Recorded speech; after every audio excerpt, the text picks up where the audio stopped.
what essentially happened, Michael, is the group subdivided and came up with some issues and ideas that they would like the administration to hear and get your feedback on them. And they were expertly divided into three major categories. The first category, sounds and values and beliefs, and it is the notion that people, that citizens are the engine of any sort of change that we want to do, that we have to figure out a way to build in some sort of norm of mutuality, to figure out a way to encourage a norm of mutuality. That is to say that we are recognized that when one of our fellows are suffering, all of our fellows are suffering, and how do we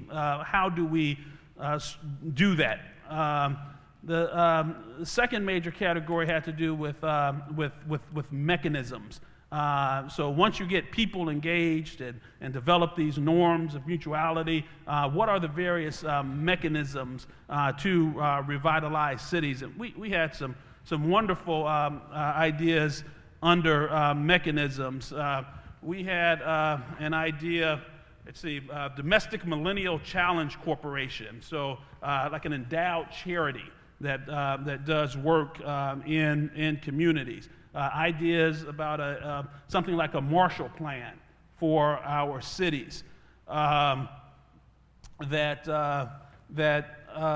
we should figure out regimes, that is formal legal regimes, such that local businesses are required to give back. So if you are in a jurisdiction, that there is some sort of requirement that you give back in ways defined formally. That we think critically about delinking property taxes from our educational funding systems because of the massive educational inequality that we see, and much of it owing to fundings. And this is the final comment with mechanisms is an appreciation that new mechanisms does not necessarily mean new entities, new divisions, new bureaucracies, but rather to more efficiently, effectively, and better use our existing systems. And finally, so we have the people, we have the mechanisms, and third were the various processes to put these mechanisms into place. And by way of processes, as a scholar in the criminal law, that the prison industrial complex just kept coming up, just gave me butterflies.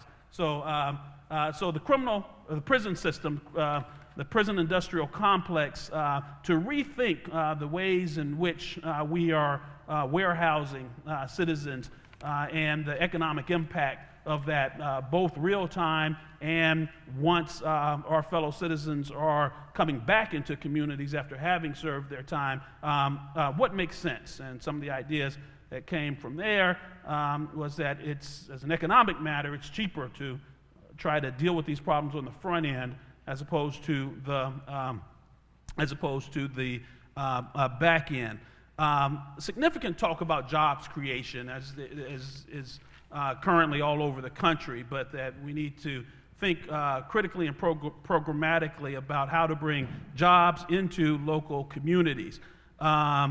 So we will, in a couple ways here, some talk about energy, clean energy programs as job creators, transportation programs that relate to the local job creation, bringing businesses into local communities, and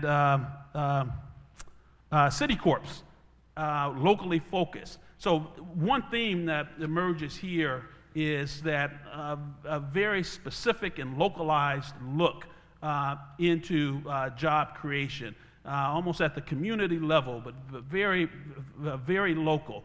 And then there was an overarching theme that was well articulated, and it's the notion that we have to both talk and listen.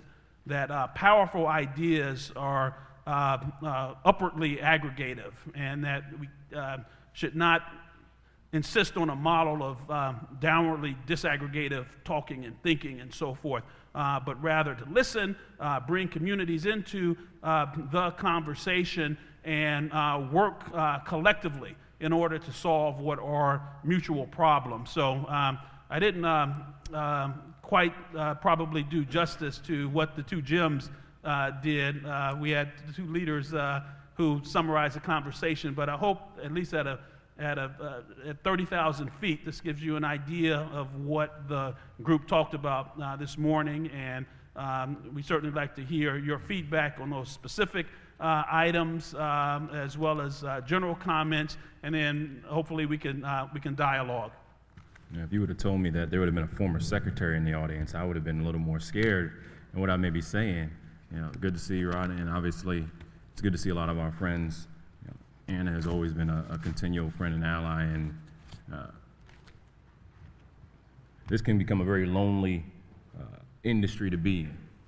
And sometimes when you have people who understand the walk that you're going through, it's important for me to say thank you at the beginning to both of you, to Rosabeth and to Ron and to Tree. I appreciate them. I was saying to someone earlier that I had never been to Cambridge nor to Boston before this week. It's probably because I'm from the Bronx and I'm a Yankees fan, so they probably kept me out for a while. And I was here on Monday at HBS speaking at the innovation course, and then Tree Rosebeth came over and said, come on over on Saturday to talk about something that I'm very passionate about and something I'm more engaged in, being on how we're working on revitalizing our cities and urban America. So very briefly, first for context, good morning or good afternoon, we're about to be there. Michael Blake, I'm from our Office of Public Engagement. I coordinate our African American outreach, but more concretely for this conversation, I coordinate our minority business outreach, which obviously is very critical for this conversation, and spend a lot of time working with our urban affairs team led by Derek Douglas, who's our assistant to the president on urban policy, on how we can be engaged in this collective strategy. I'm a very practical person, so allow me, regardless of what gets said here today, I want to make sure that you are engaged in what we're doing. So allow me to give you my contact information now.